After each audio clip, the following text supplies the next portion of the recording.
starting from this lecture MRTP Act or the Maharashtra Regional and Town Planning Act 1966.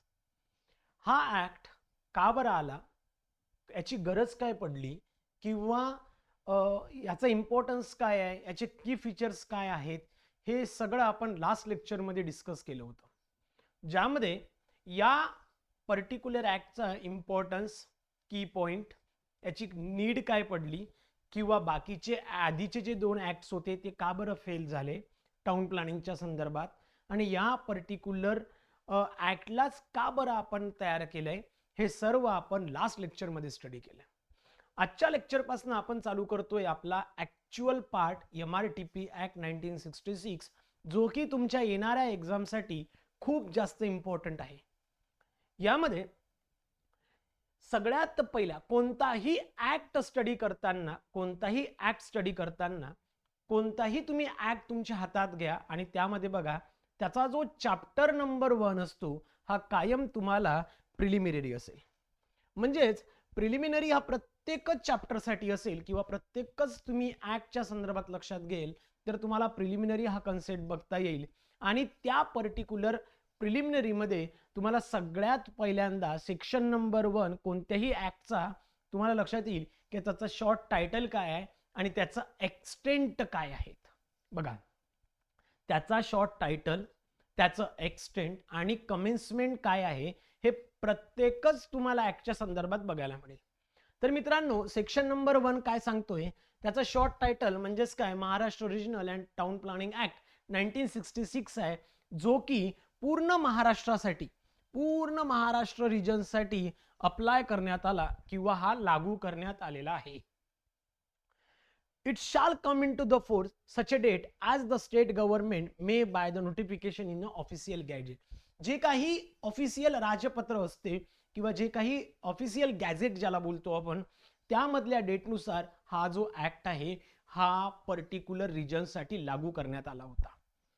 म्हणून काय, तर याचं short title जे होतं ते Maharashtra regional and town planning act 1966, पण यानंतर मी शॉर्टमध्ये MRTP ऍक्ट असा वापरत जाईल. प्रत्येक वेळेला एवढं लांब लचक नाव घेणं शक्य नाही, त्यामुळे लक्षात ठेवायचं MRTP ऍक्ट 1966 हे तुम्हाला लक्षात ठेवायचं आहे, जो की पूर्ण महाराष्ट्रासाठी लागू करण्यात आला आहे. म्हणजेच काय, याला युजफुल किंवा हा युजफुल पूर्ण महाराष्ट्रासाठी आहे. याचा सेक्शन नंबर 2 कायमच कोणत्याही ऍक्टचा सेक्शन नंबर 2 हा मित्रांनो डेफिनेशन असतो.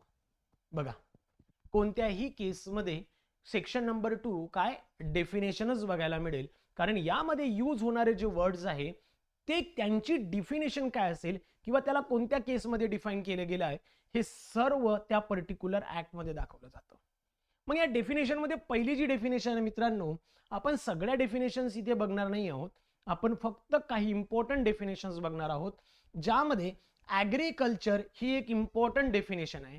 ॲग्रिकल्चर म्हणजेच काय, यानंतर या ऍक्टमध्ये ॲग्रिकल्चर वर्ड जर का यूज झाला तर तो कोणत्या कोणत्या कंडिशनसाठी लागू असणार ते या पर्टिक्युलर केसमध्ये आपण बघणार आहोत, ज्यामध्ये ॲग्रिकल्चर हा हॉर्टिकल्चरसाठी, पोल्ट्री फार्मिंगसाठी, रेझिंग क्रॉपसाठी, fruits, vegetable, flowers, grass or trees और any kind of breeding of livestock including the cattle, horse, donkey, mules, pigs, breedings, fish and keeping of bees, the use of land for grazing the cattle and for any purpose which is ancillary to use for cultivation other agriculture purposes. जेवढंही दिसत असेल म्हणजे जिथे गवत साधं उगवत असेल ते सुद्धा तुम्ही ॲग्रिकल्चर म्हणून नोंदवू शकता.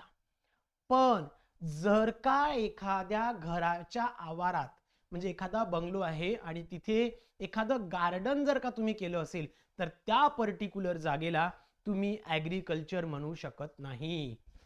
which does not include the use of land of garden which is an appendage to a building and agriculture shall be construed accordingly. म्हणजेच काय, माझं घर आहे, माझ्या घराच्या बाजूला मी कुठेतरी लॉन केला आहे, माझ्या घरात लॉन आहे, गार्डन केलं आहे, याला तुम्ही ॲग्रिकल्चर म्हणणार नाही किंवा तो तुमचा ॲग्रिकल्चर नसेल. म्हणजेच एखाद्या रेसिडेन्शियल एरियामध्ये जर का एखाद्या व्यक्तीने त्याच्या स्वतःच्या घरात गार्डन किंवा काही उगवत असेल तर त्याला तुम्ही ॲग्रिकल्चर ही डेफिनेशन लागू करणार नाही. ते सोडलं तर बाकी सगळ्या ठिकाणी तुम्ही त्याला ॲग्रिकल्चर असं दाखवू शकता किंवा म्हणू शकता. Clear? And this is nothing but the agriculture.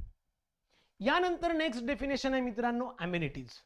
आता या केसमध्ये ज्या अम्युनिटीज तुम्हाला बघायच्या आहेत, ज्यामध्ये अम्युनिटीची डेफिनेशन काय होईल, तर मी आज तुम्हाला एक शॉर्ट शेअर केला होता, शॉर्ट व्हिडिओ शेअर केला होता तुमच्या ग्रुपमध्ये, ज्यामध्ये मी शो केलं होतं की बाबा रे अम्युनिटीज आणि रिक्रिएशनल ओपन स्पेस किंवा अम्युनिटी स्पेस मधला खरं तर डिफरन्स काय असतो. आता MRTP ऍक्ट मध्ये च्या अंतर्गत जर का अम्युनिटी बघायला गेल्या तर immunity it is the part of recreational, पण ज्या वेळेला त्या स्पेस बद्दल बोलायचं झालं तर अम्युनिटी स्पेस आणि रिक्रिएशनल स्पेस ह्या दोन्ही वेगवेगळ्या असतात.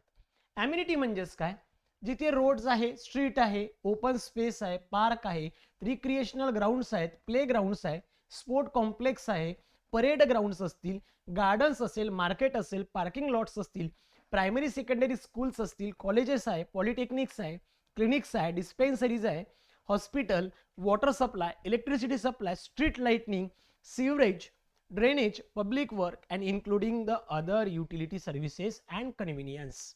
हे सगळं मित्रांनो अम्युनिटी मध्ये येणार.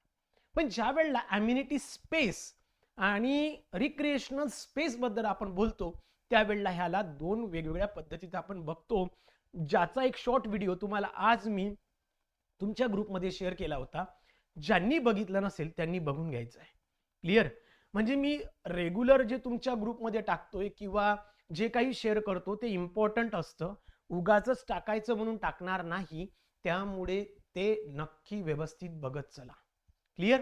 आणि तो जो शॉर्ट व्हिडिओ टाकण्यामागे हाच एक मोठो होता की अम्युनिटी काय आहे आणि अम्युनिटी स्पेस आणि रिक्रिएशनल स्पेस मधला डिफरन्स काय तो तुम्हाला समजावा, त्यासाठीच मी तो फक्त एक व्हिडिओ टाकलेला होता. क्लिअर? यानंतर याची सेकंड डेफिनेशन आहे मित्रांनो appropriate authority.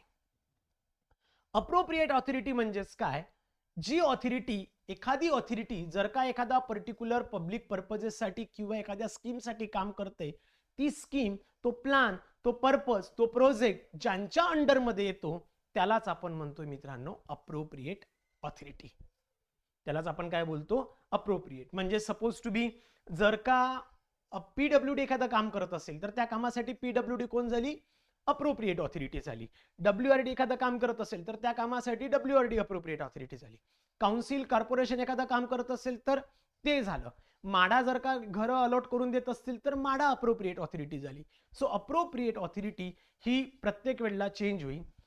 Means any public authority, means any public authority on whose behalf land is designated for the public purpose in any plan or scheme and which it is the authorized to acquire.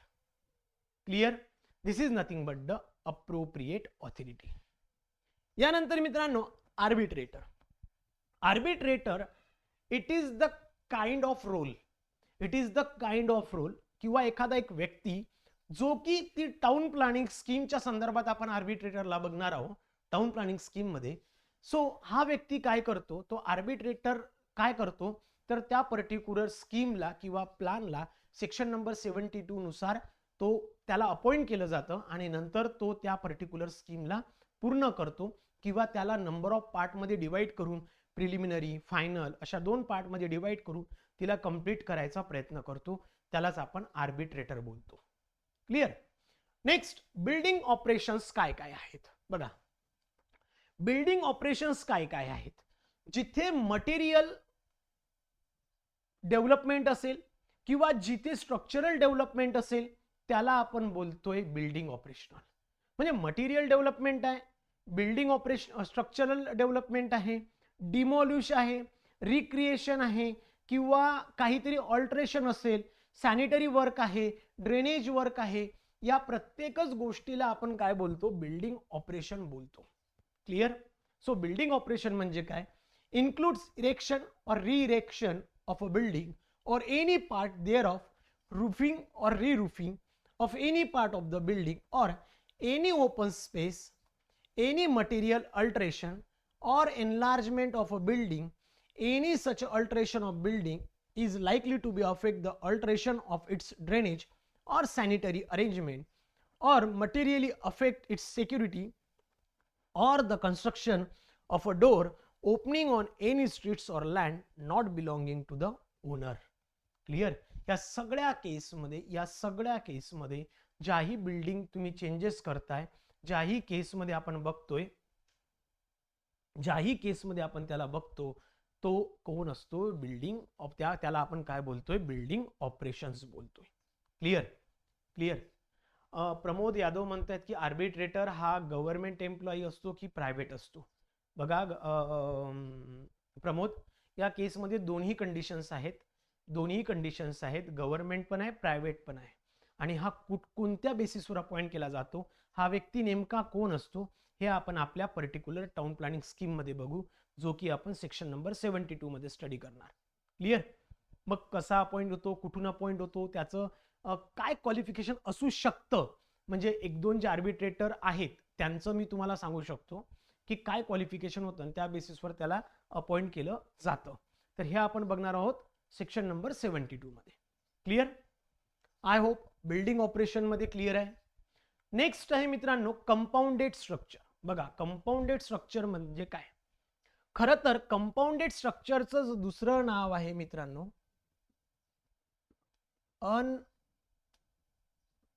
Unauthorised structure. याच्या संदर्भातला सुद्धा मी तुम्हाला एक video आज share केला आहे तुमच्या ग्रुपमध्ये. अनऑथराइज किंवा कंपाऊंडेड स्ट्रक्चरच्या संदर्भातला एक शॉर्ट व्हिडिओ तुमच्या ग्रुपमध्ये आज शेअर केला होता. आय होप सो तुम्ही लोकांनी बघितला असेल. आणि तो शेअर करण्यामागे हेच रिझन होतं की तुम्हाला कंपाऊंडेड स्ट्रक्चर परफेक्टली लक्षात यावं. काय करतो जिल्हाधिकारी, म्हणजे काय होतं की प्रत्येक वेळेला अनऑथराइज स्ट्रक्चरला डिमॉलिशच केलं पाहिजे हे एक ऑप्शन नाही आहे. बरोबर आहे?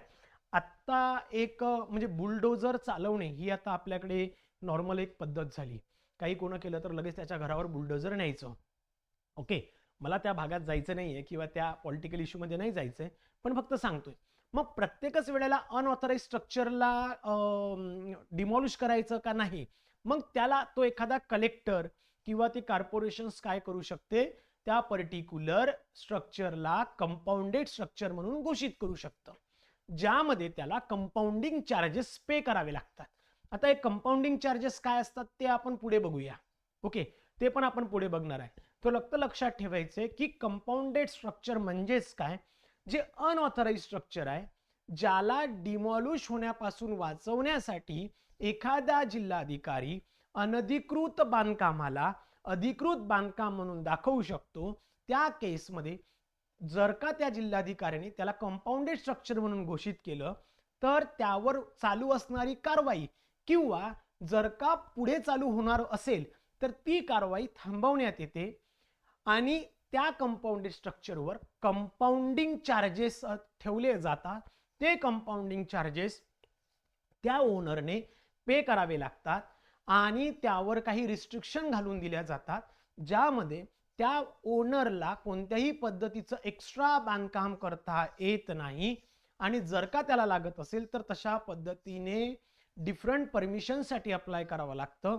एकतर कंपाऊंडेड स्ट्रक्चरला फ्युचरमध्ये डेव्हलपमेंट करता येत नाही other than repair and maintenance. Repair आणि मेंटेनन्स जर सोडलं तर त्या व्यक्तीला कोणत्याही पद्धतीचं एक्स्ट्रा डेव्हलपमेंट करता येणार नाही. यालाच म्हणतो आपण कंपाऊंडेड स्ट्रक्चर. क्लिअर? समजलंय का? किंवा आतापर्यंतच्या डेफिनेशन समजल्यात का?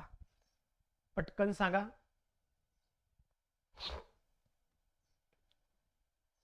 लक्षात येत आहे? Come on fast.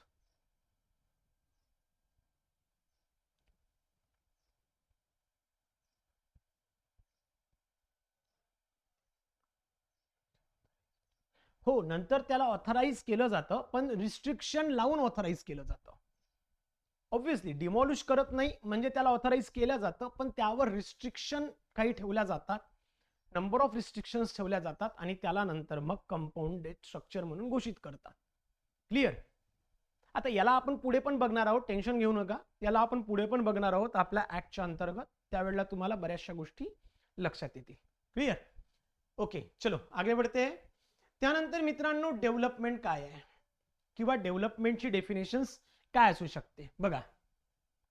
कोणत्याही केसमध्ये डेव्हलपमेंट कशाला म्हणतो, एखाद्या पर्टिक्युलर इंजिनिअरिंग वर्क असू दे, मायनिंग वर्क असू दे, बिल्डिंग डेव्हलपमेंट असू दे, एखादं लेआउट टाकू दे, लेआउटच्या चेंजेस करू देत, डिव्हिजन करू दे, किंवा कोणत्याही पद्धतीचं एक्झिस्टिंग बिल्डिंग किंवा स्ट्रक्चरमध्ये अल्टरेशन करू दे, किंवा एखाद्या लेआउटला टाकायचं असेल किंवा बायफर्गेशन करायचं असेल, रिकॉन्स्टिट्यूशन करायचं असेल, या सगळ्या पद्धतीच्या कामाला डेव्हलपमेंट म्हणतात. म्हणजे डिमॉलिश करायचं असेल तरी सुद्धा तुम्ही त्याला डेव्हलपमेंट म्हणू शकता. Clear. So development it doesn't mean that की फक्त काय म्हणजे जे नवीन गोष्टी केल्या जातात त्यालाच डेव्हलपमेंट म्हणता येईल. तर डेव्हलपमेंट आपण प्रत्येक गोष्टीला म्हणू शकतो.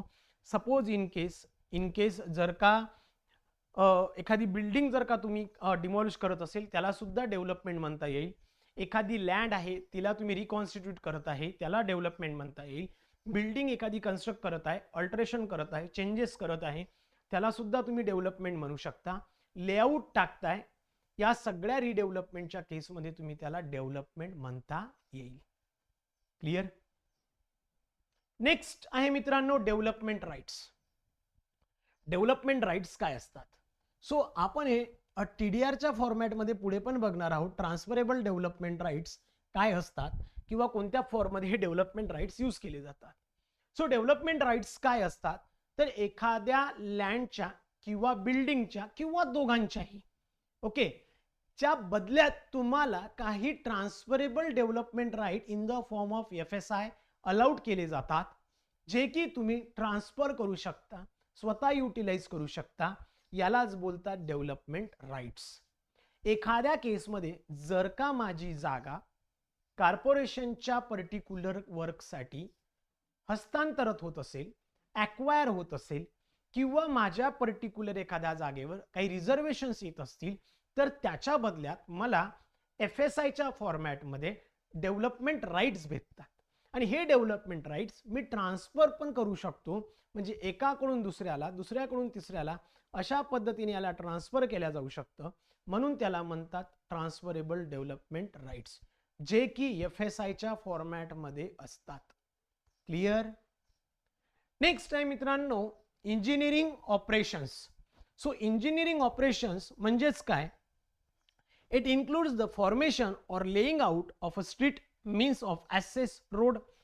ज्या केसमध्ये नवीन रस्ता तयार करणे आहे, त्या रस्त्यामध्ये काही दुरुस्ती करणे, त्यामध्ये नवनवीन गोष्टी ॲड करणे, ड्रेनेज प्रोव्हाइड करणे, इलेक्ट्रिसिटी, गॅस किंवा बाकी अदर पब्लिक सर्व्हिसेसमध्ये काहीतरी नवीन गोष्टी इम्प्लिमेंट करणे आहे, त्या गोष्टी दुरुस्ती करणे, ह्या सगळ्या ऑपरेशन्सला इंजिनिअरिंग ऑपरेशन्स असं म्हणतात.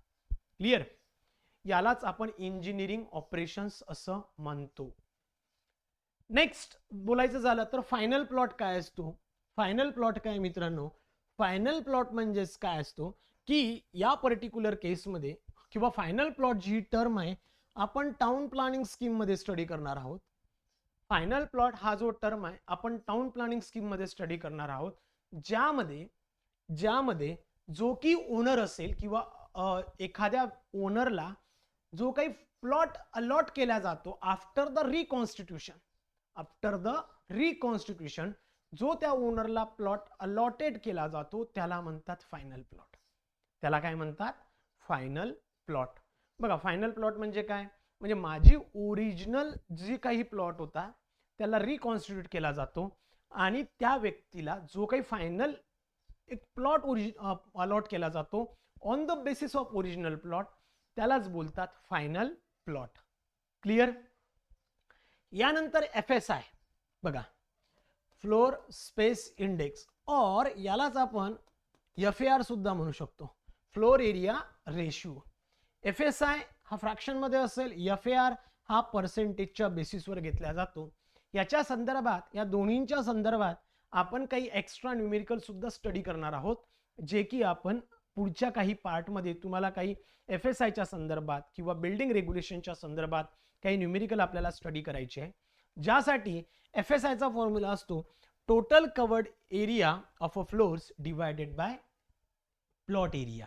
ओके, किंवा या पर्टिक्युलर फॉर्म्युलाच्या बेसिसवर आपण FSI माहीत करू शकतो या दोन व्हॅल्यूच्या बेसिसवर, किंवा प्लॉट एरिया कॅल्क्युलेट करू शकतो, किंवा total covered area on each floor हे सुद्धा कॅल्क्युलेट करू शकतो.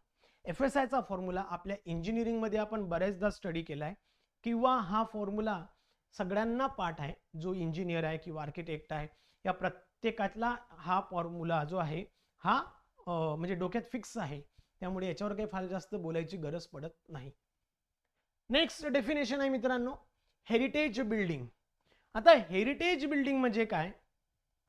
एखादी बिल्डिंग ज्याचं सौंदर्य, ऐतिहासिक किंवा सांस्कृतिक वारसा एखाद्या बिल्डिंगला जर लागलेला असेल तर त्याला आपण हेरिटेज बिल्डिंग म्हणतो.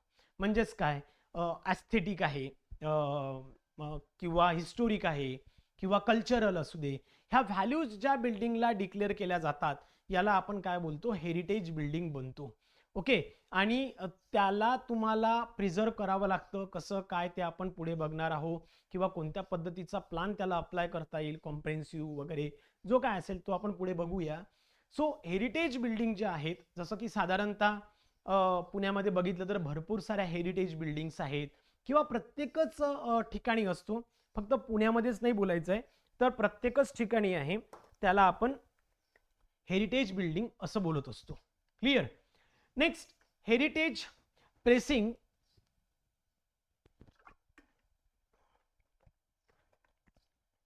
हेरिटेज प्रेसिंग म्हणजे काय? ती जी हेरिटेज बिल्डिंग आहे ज्या एरियात किंवा ज्या लोकेशन मध्ये येते त्याला बोलतात हेरिटेज प्रेसिंग. बरोबर? एखादी जर का हेरिटेज बिल्डिंग येत असेल, म्हणजे साधारणतः आपण शनिवार वाड्याविषयी जर बोललो, ओके, हा शनिवार वाडा पुण्यामध्ये म्हणजे सगळ्यांना माहित आहे म्हणून मी एक्झाम्पल घेतोय. सो शनिवार वाडा ज्या एरियात किंवा ज्या पर्टिक्युलर लोकेशनला आहे त्यालाच बोलतो आपण हेरिटेज प्रेसिंग. तो जो आवार आहे, क्षेत्र आहे, एरिया आहे, किंवा त्या प्लेसला आपण हेरिटेज प्रेसिंग असं सुद्धा म्हणतो. क्लिअर? नेक्स्ट आहे मित्रांनो, लोकल ऑथॉरिटी काय असतात?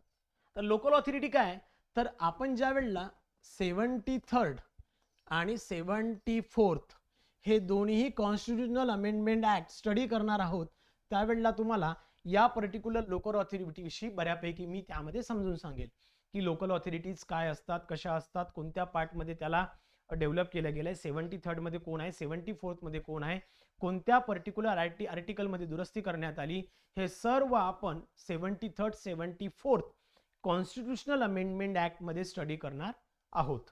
क्लिअर? सो लेट्स सी, तरी पण लोकल ऑथॉरिटी कोणत्या आहे, तर बॉम्बे म्युनिसिपल कॉर्पोरेशन आहे, काउन्सिल्स असतील, नगरपंचायत आहे, जिल्हा परिषद आहे, पंचायत समिती आहे, ग्रामपंचायत आहे, किंवा या पर्टिक्युलर केसमध्ये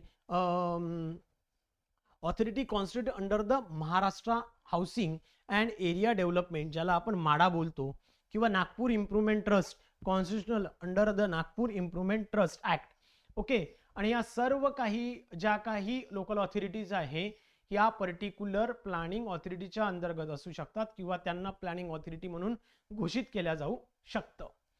याला आपण प्रॉपर जेव्हा समजून घेऊ तो आपण समजून घेणार आहोत 73rd 74th constitutional amendment act मध्ये प्रॉपर लक्षात घेऊ किंवा समजून घेऊ. क्लिअर?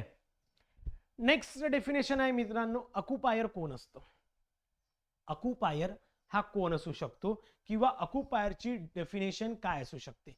ऑक्युपायर कोण असू शकतो मित्रांनो? एखादा भाडेकरू असू शकतो. बघा, ऑक्युपायर कोण असू शकतो? एखादा भाडेकरू असू शकतो, किंवा जमीन ज्या व्यक्तीच्या नावावर आहे तो सुद्धा ऑक्युपायर असू शकतो, किंवा जमिनीचा मोबदला जो व्यक्ती भरतो तो सुद्धा, म्हणजे टॅक्स वगैरे, तो सुद्धा ऑक्युपायर असू शकतो, किंवा ज्या व्यक्तीच्या नावावर राईट्स असतील तो सुद्धा ऑक्युपायर असू शकतो. सो लक्षात घ्यायचंय, ऑक्युपायर म्हणजेच काय, फक्त मालकी हक्क असतो तोच काय फक्त ऑक्युपायर नसेल. आपल्या ऍक्ट नुसार occupier includes tenants, an owner in occupation or otherwise using his land, rent-free tenants in any land or any person in lawfully possession of any land. जर का एखादा व्यक्ती भाडे तत्वावर एखाद्याची जमीन लीज म्हणून भाडे तत्वावर वापरत असेल तो सुद्धा त्या जमिनीचा ऑक्युपायर म्हणून घोषित केला जाऊ शकतो. ओके, किंवा एखादा व्यक्ती त्या जमिनीचा मोबदला कॉम्पेन्सेशनच्या फॉर्मॅटमध्ये जसं की टॅक्स वगैरे भरतो, तो सुद्धा ओनर असू शकतो, सॉरी ऑक्युपायर असू शकतो. क्लिअर. नेक्स्ट आहे मित्रांनो ओनर. ओनर म्हणजेच काय, इन्क्लूड एनी पर्सन म्हणजेच काय, ओनर कोण आहे तर ऑब्व्हियसली पहिला ओनर कोण असेल, जो भोगवटदार आहे किंवा जो त्या जमिनीचा मालक आहे किंवा ज्याच्या नावावर ती जमीन आहे तो मालक आहे, किंवा त्या मालकाने जर का एखादा एजंट अपॉइंट केला असेल तो सुद्धा ओनर असू शकतो, एखादा ट्रस्टी असेल तो सुद्धा ओनर असेल, एखादा वकील ऍडव्होकेट असेल तो सुद्धा ओनर आहे, किंवा ज्याच्या नावावर पॉवर ऑफ अटर्नी सारखे राईट्स केलेले असतील तो सुद्धा त्या जागेचा ओनर म्हणून घोषित केला जाऊ शकतो. सो ओनरची डेफिनेशन फक्त हीच नसेल की मालकी हक्क ज्याच्या नावावर आहे किंवा भोगवटदार जो असेल तोच काय ओनर नसू शकतो. या केसमध्ये जे व्यक्ती तिथं त्यांचे राईट्स शो करू शकतात ते सगळे त्या पर्टिक्युलर डेव्हलपमेंटचे ओनर असू शकतात. क्लिअर आहे? क्लिअर आहे का? Yes or no?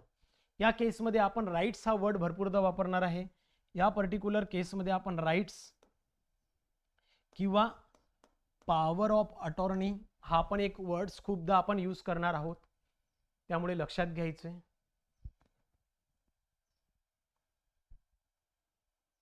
क्लिअर? चलो नेक्स्ट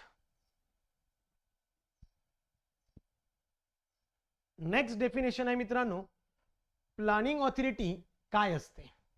सो प्लॅनिंग ऑथॉरिटी काय असू शकते तर planning authority in respect of special planning authority होऊ शकते which is constitute under the act और सेक्शन्स ऑफ 40. ऍक्ट 40 मध्ये आपण याला बघणार आहोत स्पेशल प्लॅनिंग ऑथॉरिटी, किंवा याला इन केस मी आता याच्या पुढे SPA म्हणणार. ओके, स्पेशल प्लॅनिंग ऑथॉरिटी किंवा स्लम रिहॅबिलिटेशन जो काही आहे. सो स्लम रिहॅबिलिटेशन ऑथॉरिटी सुद्धा एका केसमध्ये आपण त्याला सुद्धा एक प्लॅनिंग ऑथॉरिटी म्हणू शकतो, किंवा या केसमध्ये लोकल ऑथॉरिटीला सुद्धा प्लॅनिंग ऑथॉरिटी तुम्ही म्हणू शकता. प्लॅनिंग ऑथॉरिटीच्या केसमध्ये लोकल ऑथॉरिटी सुद्धा प्लॅनिंग ऑथॉरिटीचेच रोल परफॉर्म करते. त्यामुळे किंवा डेव्हलपमेंटच्या फॉर्मॅटमध्ये प्लॅनिंग ऑथॉरिटीचं जेवढंही डेफिनेशन्स आहे हे लोकल ऑथॉरिटीला लागू होते. त्यामुळे लोकल ऑथॉरिटी सुद्धा प्लॅनिंग ऑथॉरिटीमध्ये म्हणून एक परफॉर्मेशन करू शकते, किंवा जसं की स्पेशल प्लॅनिंग ऑथॉरिटी आहे जो की एका पर्टिक्युलर प्रॉपर्टीज किंवा प्रॉपर्टी वर्कसाठी युटिलाइज केली जाऊ शकते. स्लम रिहॅबिलिटेशन प्लॅनिंग ऑथॉरिटी आहे जसं की या पर्टिक्युलर रिहॅबिलिटेशन वर्कसाठी सुद्धा ते अशा पद्धतीची प्लॅनिंग ऑथॉरिटी काम करेल, म्हणून त्याला प्लॅनिंग ऑथॉरिटी असं म्हटलं जाईल. Clear? Next, plot means. Plot काय आहे बघा, अ portion of land held in one ownership and numbered and shown as one plot in town planning scheme. बघा, एखादा पर्टिक्युलर प्लॉट जो की एका व्यक्तीच्या नावावर असेल किंवा नंबर ऑफ पर्सनच्या नावावर असेल त्याला आपण काय बोलणार? प्लॉट बोलणार. त्याला आपण काय बोलतोय? प्लॉट बोलतोय, किंवा जमिनीचा तुकडा बोलतोय. जो जमिनीचा तुकडा एकाच्या किंवा नंबर ऑफ व्यक्तींच्या नावावर आहे त्याला तुम्ही प्लॉट असं बोलणार, किंवा त्याला आपण प्लॉट असं म्हणूया. क्लिअर? सो हे आपण प्लॉटचा जो काही कन्सेप्ट आहे हा बघणार आहे टाउन प्लॅनिंग स्कीम मध्ये. खूप चांगल्या पद्धतीने तुम्हाला एक्सप्लेन करून देईल विथ न्यूमेरिकल गायडन्स. न्यूमेरिकल घेऊन आपण त्यामध्ये बघणार आहोत की कॉम्पेन्सेशन, इन्क्रीमेंट ह्या सगळ्या गोष्टी कशा असतात. क्लिअर? नेक्स्ट आहे मित्रांनो, reconstituted plot means a plot which is Altered in a ownership or in any other way by making the town planning scheme. म्हणजेच काय? रिकॉन्स्टिट्यूशन म्हणजेच काय? जो काही इरेग्युलर प्लॉट असतो त्याला रेग्युलर शेपमध्ये करून ज्यामध्ये डेव्हलपमेंट अप्लाय केले जातात त्याला म्हणतात reconstituted plot.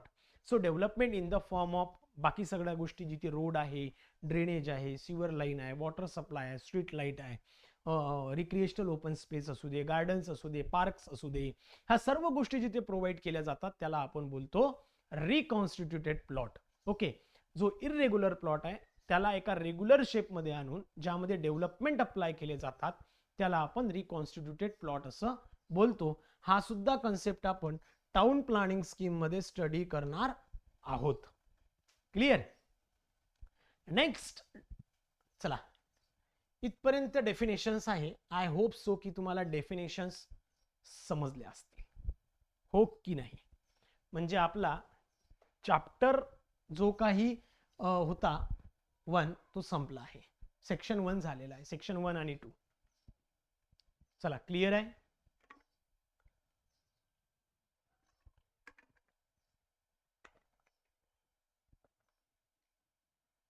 Yes or no? चला, सगळेजण सांगा झालाय की नाही.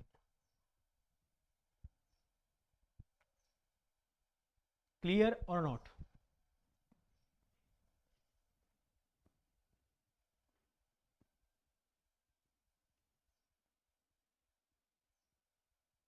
ओके, चलो फिर नेक्स्ट जो पोर्शन आहे मित्रांनो MRTP ऍक्टचा, जो की आपण ऍक्च्युअल सेक्शन चालू करतोय, ते चालू करणार आहोत आपण या पर्टिक्युलर सेक्शन नंबर 3 पासून. यामध्ये जसं की तुम्हाला MRTP ऍक्टच्या बद्दल बोलायचं झालं तर टोटल नंबर ऑफ चॅप्टर जे आहे ते आपल्याला 9 स्टडी करायचे, ज्यामध्ये एक सब चॅप्टर सुद्धा आहे. टोटल नंबर ऑफ सेक्शन्स आहे 165 आणि सब सेक्शन्स आहे 30. क्लिअर? आता मागच्या काही दिवसाआधी यामध्ये काही न्यू अमेंडमेंट सुद्धा आलेले आहेत, त्यामुळे आपल्याला ते सुद्धा बघायचे आहेत. सो न्यू अमेंडमेंट सुद्धा तुम्हाला अपडेटेड फॉर्मॅटमध्ये मिळेल किंवा या पर्टिक्युलर नोट्समध्ये तुम्हाला ते अमेंडमेंट ॲड करून मिळेल आणि लेक्चर जे होतील ते सगळे काही अपडेटेड फॉर्मॅटनुसारच होईल. Okay, so let's have a section chapter number 3, जो की आहे मित्रांनो सेक्शन नंबर 3 च्या संदर्भात establishment of regional and alteration of its limit. Establishment of region and alteration of its limit. Okay, बघा सेक्शन नंबर 3 काय सांगतो किंवा सेक्शन नंबर 3 मध्ये काय काय कंडिशन शो केलेल्या आहेत ते आपल्याला बघायचं आहे. ज्यामध्ये एक लक्षात घ्या की स्टेट गव्हर्नमेंट काय काय करू शकतं. बघा, स्टेट गव्हर्नमेंट काय करू शकतं, एखाद्या ऑफिशियल गॅझेटमध्ये एखाद्या पर्टिक्युलर प्रदेशाचा काही भाग काढू शकतो किंवा त्यामध्ये काही भाग टाकू शकतो किंवा त्याला एखादं नाव देऊ शकतो. बघा, सगळ्यात इम्पॉर्टंट काय आहे, स्टेट गव्हर्नमेंट स्वतः नोटिफाय करेल थ्रू द ऑफिशियल गॅझेट, एखादा एरिया इस्टॅब्लिश करू शकतो, त्याच्या लिमिट्स ज्या आहे त्या डिफाईन करू शकतात, त्याची जी काही लिमिट्स असेल कुठे कुठपर्यंत आहे ती डिफाईन करेल. सोबतच यामध्ये एखादा पार्ट ते काढू सुद्धा शकतात किंवा एखादा एरिया टाकू सुद्धा शकतात. म्हणजे एखादा एरिया ऍड केला जाणार किंवा काढला जाणार. क्लिअर? तर यामध्ये जे काही आहे नोटिफिकेशन ज्या पद्धतीने दिलं जातं ते नोटिफिकेशन मध्ये या 4 पॉइंट खूप महत्त्वाचे आहे, ज्यामध्ये alter the limits of region so as to include therein or exclude there from such a area may be specified in the notification. जसं मी तुम्हाला सांगितले की स्टेट गव्हर्नमेंट काय करेल, एखादा एरिया प्रदेश म्हणून घोषित करू शकतो आणि त्याला त्या संदर्भाचं नाव देईल. म्हणजे मानून चला अमरावती हा एक रिजनल प्लॅन म्हणून घोषित केलाय. आता अमरावतीच्या रिजनल प्लॅन मध्ये त्यांना काय ठेवायचं आहे आणि कोणता पार्ट त्यांना एक्सक्लूड करायचा आणि कोणता इन्क्लूड करायचा आहे, तशा पद्धतीचं ऑफिशियल गॅझेट नुसार ते नोटिफिकेशन देऊ शकतात. फर्स्ट थिंग इज दॅट की लक्षात घ्यायचंय की ज्या वेळेला एखाद्या पर्टिक्युलर रिजनची लिमिट अल्टर करायची असेल किंवा लिमिट अल्टर केल्या जाईल, त्यावेळेला त्या पर्टिक्युलर लिमिट्स मध्ये कोणता पार्ट एक्सक्लूड करायचा आहे किंवा कोणता पार्ट इन्क्लूड करायचा आहे हे ठरवण्याचे सर्व अधिकार हे स्टेट गव्हर्नमेंटला आहे. Next is nothing but the, जर का कोणाला असं वाटत असेल की बाबा रे रिजनल प्लॅन प्रत्येकच डिस्ट्रिक्ट वाईज आहे का किंवा असू शकतो, तर असं काही नाही. स्टेट गव्हर्नमेंटकडे स्वतःचे राईट्स आहे. स्टेट गव्हर्नमेंट दोन एरियाचा एक रिजनल प्लॅन सुद्धा दाखवू शकतात. दोन एरियाचा एक रिजनल प्लॅन दाखवू शकतो. म्हणजेच काय, amalgamate 2 or more region so as to form the one region. जर का याचं एक्झाम्पल बघायचं असेल तर ठाणे आणि पालघर, ठाणे अँड पालघर जर तुम्ही बघितलं तर तुम्हाला लक्षात येईल ह्या दोन्ही मिळून एक रिजन फॉर्म केलेला आहे.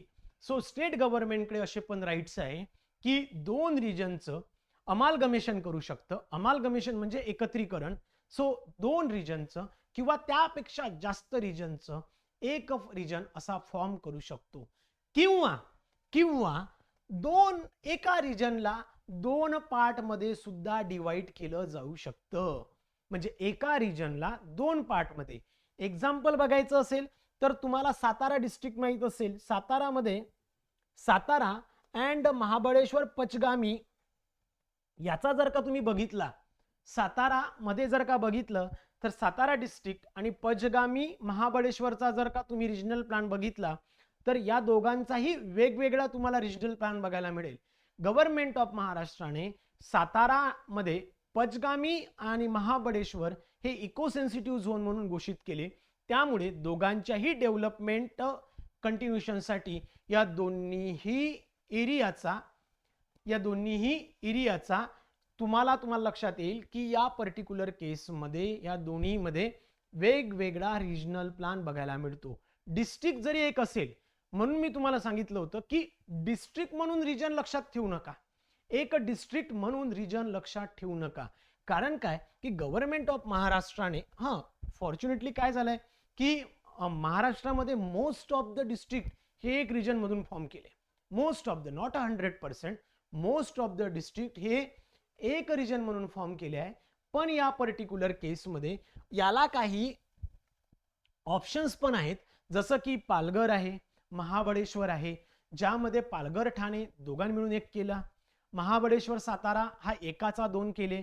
म्हणजेच काय, या पर्टिक्युलर केसमध्ये गव्हर्नमेंट ऑफ महाराष्ट्राला अशा पद्धतीचे राईट्स आहेत की एखाद्या पर्टिक्युलर एरियाचे लिमिट्स अल्टर करू शकतात. अल्टर केलेल्या लिमिटमध्ये एखादा एरिया ऍड करायचा किंवा त्यामधून एखादा एरिया काढून टाकायचा हे अधिकार सुद्धा स्टेट गव्हर्नमेंटकडे आहे, जे की नोटिफिकेशन्स ऑफिशियल गॅझेट थ्रू दिले जातील. 2 रिजनला एक रिजन किंवा 2 पेक्षा जास्त रिजनला अमालगमेट करून एक रिजन म्हणून शो करू शकतात. सोबतच 2 रिजन किंवा एका रिजनला 2 रिजन मध्ये सुद्धा स्प्लिट करू शकतील. आणि अशा पद्धतीचं एकतर डिक्लेअर द होल म्हणजे पूर्ण एरियाला किंवा पार्ट वाईज अशा पद्धतीच्या एरियाला रिजन म्हणून घोषित केल्या जाऊ शकतं. बघा, फर्स्ट सेक्शन नंबर 3 मध्ये काय सांगितले आहे, स्टेट गव्हर्नमेंट काय करू शकतं, ऑफिशियल गॅझेट थ्रू कोणत्याही एखाद्या रिजनचे लिमिट्स डिफाईन करू शकतं. रिजन पर्टिक्युलर पर्पज वाईज घोषित करू शकतो, त्याला एखादं नाव देऊ शकतो. या पर्टिक्युलर रिजनमध्ये त्या रिजनचे लिमिट अल्टर करताना त्या रिजनमध्ये कोणता एरिया इन्क्लूड करायचा, एक्सक्लूड करायचा हे सुद्धा नोटिफिकेशन थ्रू तुम्हाला दाखवल्या जाऊ शकतं. एका रिजनचे किंवा 2 रिजन किंवा त्यापेक्षा जास्त रिजनला एक रिजन म्हणून सुद्धा घोषित केल्या जाऊ शकतो किंवा एक रिजन 2 पार्ट मध्ये सुद्धा डिक्लेअर केल्या जाऊ शकतो. म्हणजेच काय, स्टेट गव्हर्नमेंट काय करेल, अशा पद्धतीने डिक्लेरेशन देऊ शकतो की हा पूर्ण रिजन किंवा पार्ट वाईज हा रिजनल प्लॅन म्हणून घोषित करण्याचे सर्व अधिकार हे मित्रांनो कोणाला आहे, स्टेट गव्हर्नमेंटला आहे. क्लियर? येस रायगडचा पण पार्ट आहे. म्हणजे ठाणे, पालघर आणि रायगड, ठाणे, पालघर आणि रायगड तुम्हाला तिन्ही एक सोबतच दिसतात. Yes, exactly. ठाणे, पालघर, रायगड जर तुम्ही बघितलं तर तुम्हाला लक्षात येईल की तो एक दाखवू शकतात, एक आहे. क्लियर? चला, सेक्शन नंबर 3 क्लिअर झाला. कोणताही प्रॉब्लेम असेल तर प्लीज क्वेश्चन घ्या, अदरवाइज आपण पुढे जाऊया.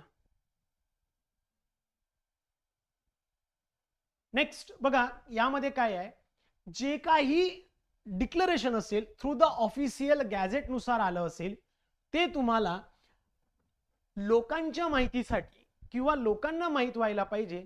त्यामुळे तशा पद्धतीच्या इन्स्पेक्शन कॉपीज किंवा इन्स्पेक्शन साठी ठेवलेल्या कॉपीज ह्या कलेक्टर किंवा मामलेदार, तहसीलदार यांच्या ऑफिसमध्ये किंवा रिजनल प्लॅनिंग बोर्ड जिथे इस्टॅब्लिश केलेला आहे गव्हर्नमेंट ऑफ महाराष्ट्राने, अशा ठिकाणी त्या पद्धतीच्या सर्व कॉपीज या ठेवल्या जातात. क्लिअर?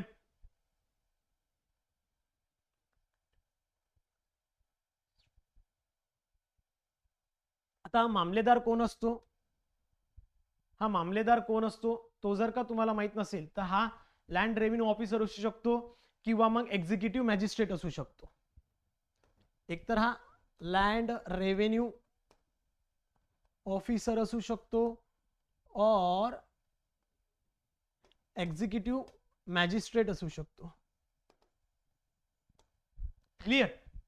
चला सांगा, क्लिअर आहे का? यस और नो?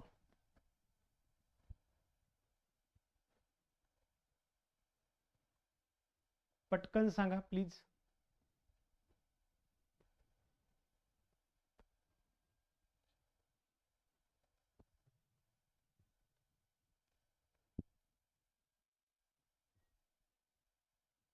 ओके, चलो काही चला पहिले सांगा MCQ काय आहे. First step in a preparation of regional planning.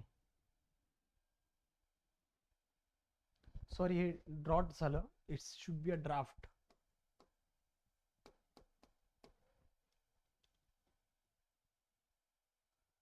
It should be a draft. सगळ्यात सुरुवातीला रिजनल प्लॅन मध्ये सगळ्यात महत्वाचं काम आहे की इस्टॅब्लिशमेंट ऑफ रिजन. बरोबर? सगळ्यात पहिलं काम काय? Establishment of region. एक्झॅक्टली. चलो गुड. म्हणजे इथे ऑप्शन सी हा करेक्ट येतो. ऑप्शन सी हा correct. MCQ number 2. Establishment of regional plan for it is only for a district. Split up any region into 2 or more region. Amalgamate 2 or more regions so as to form a one region. Okay. बऱ्याचशा लोकांच्या अजूनही डोक्यात असं असेल की फक्त district साठी असतो, तर चुकीचं आहे. डिस्ट्रिक्ट साठी नसतो. एखादा रिजन 2 फॉर्म मध्ये केला जाऊ शकतो किंवा 2-3 मिळून एक पण फॉर्म केला जाऊ शकतो. म्हणजेच ऑप्शन सी अँड डी हा करेक्ट येतो. Okay. So option B and C. B and C is correct. Option B and C is correct.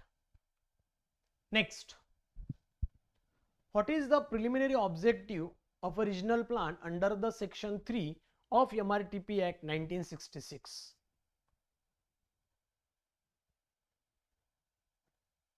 To regulate only rural areas, to promote industrial zone exclusively, to guide the development of a region in a planned manner, to control the local municipal administration.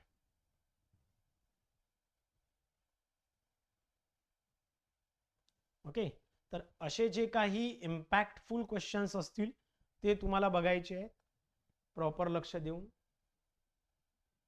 Obviously कोणत्या एखाद्या रिजनला plan manner म्हणून develop करणं, plan manner प्रोसेसनुसार किंवा एका proper holistic development आपल्याला तिथे establish करायचं आहे. त्यालाच आपण काय बोलतो? रिजनल प्लॅन एका पर्टिक्युलर रिजनच्या संदर्भात. म्हणजेच काय? ऑप्शन 3 जो आहे हा सी ऑप्शन जो आहे हा करेक्ट येणार. Clear? So option C is correct.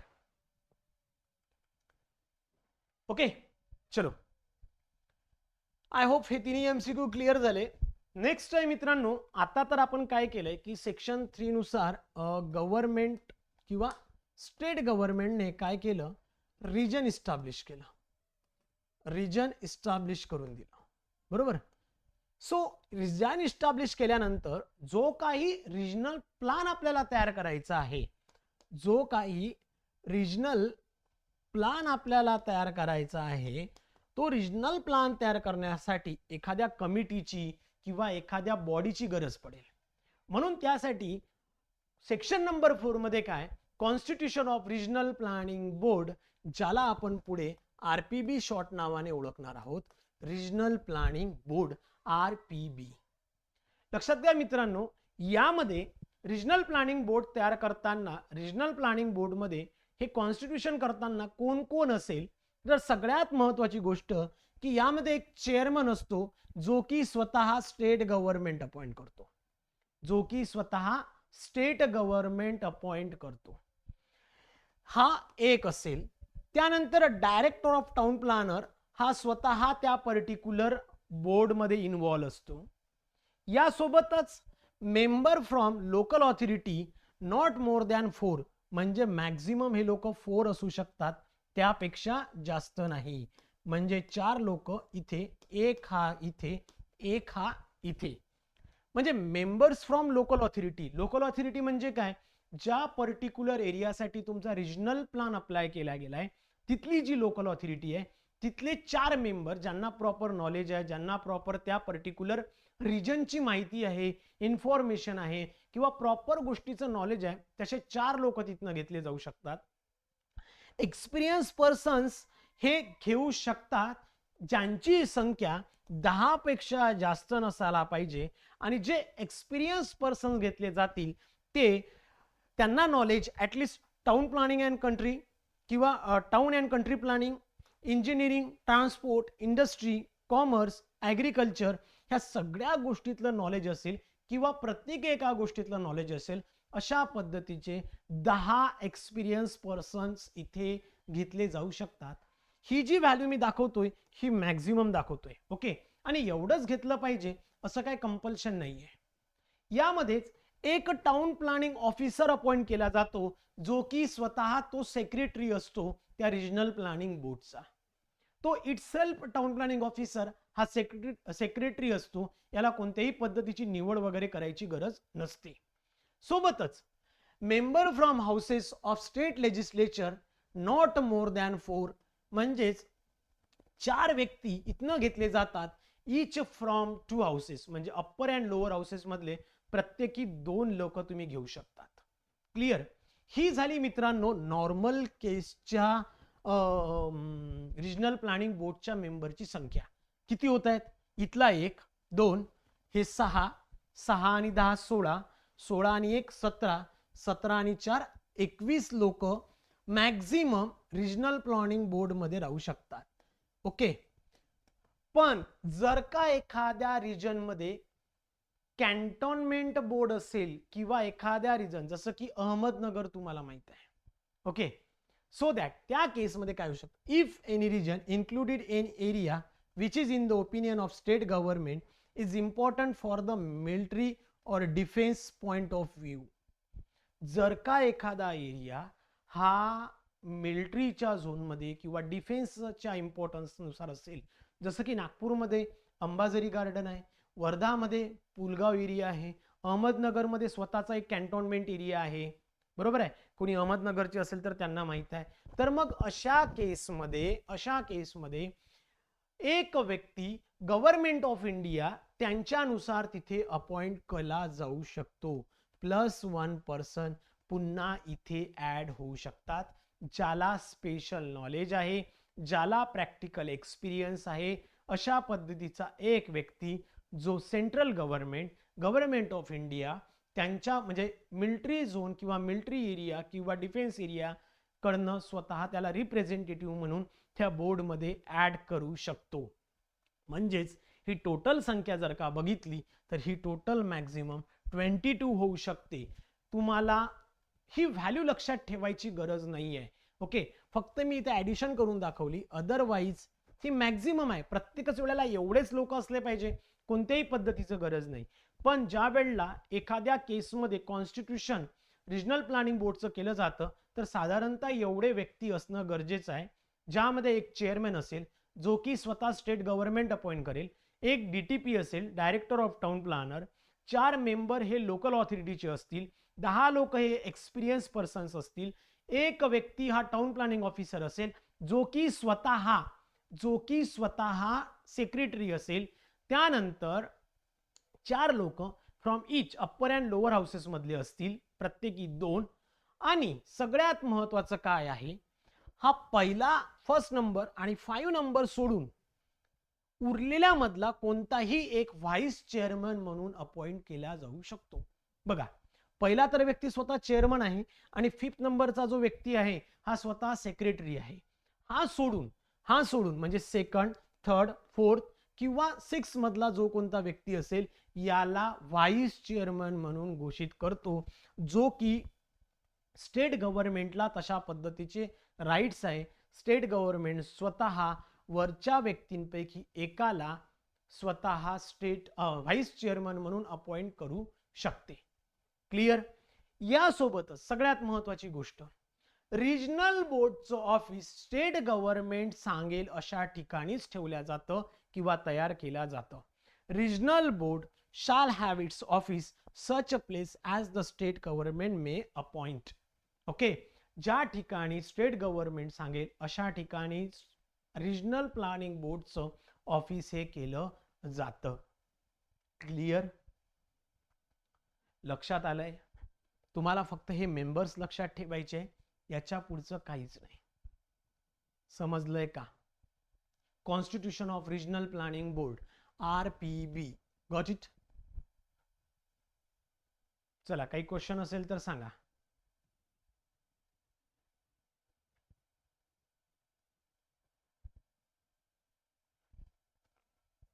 Clear.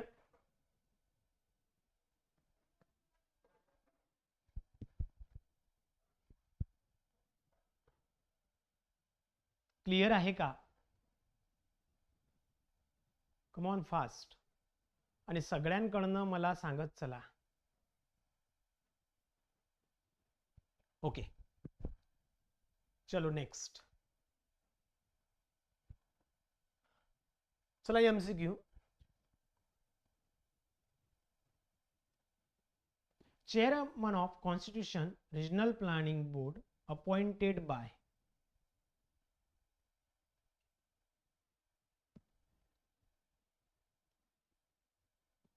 good the person which is appointed by the state government itself. Okay, state government स्वतः त्याला अपॉइंट करतो. Next question. Which authority is responsible for preparing a regional plan under the section 3 of MRTP Act 1966? जो काही region establishment केला regional plan तयार करण्यासाठी, त्याला कोणती ऑथॉरिटी जबाबदार राहील? तर लक्षात घ्या, इथे जी काही ऑथॉरिटी आहे ती आहे मित्रांनो रिजनल प्लॅनिंग बोर्ड. आणि ही ऑथॉरिटी रिस्पॉन्सिबल राहणार रिजनल प्लॅन किंवा फायनल ड्राफ्ट तयार करण्यासाठी. Clear. Next. What is the purpose of establishing a regional planning board under the section 4 of MRTP Act 1966? To grant building permission, to prepare and implement the regional plan, to regulate the municipal administration, to approve the private construction projects. Obviously खूप simple आहे. काय? To prepare and implement the regional plan. To prepare and implement the regional plan. Exactly.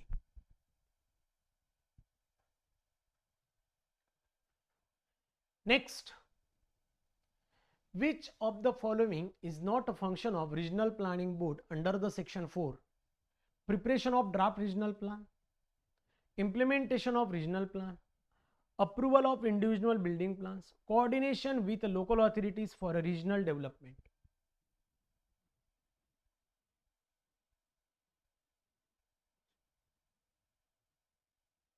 Option काय येतो? C हा correct येतो. बरोबर आहे. म्हणजेच काय? अप्रूव्हल ऑफ इंडिव्हिज्युअल प्लान्स हे काय रिजनल प्लॅनिंग बोर्डचं काम नाही, त्याच्यामुळे तो त्या पार्टमध्ये येणार नाही. Clear. Next 8 number. Who heads the regional planning board?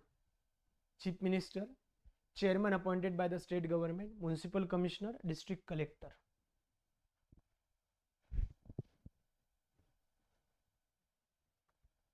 Obviously option B is correct. बरोबर. कोण आहे?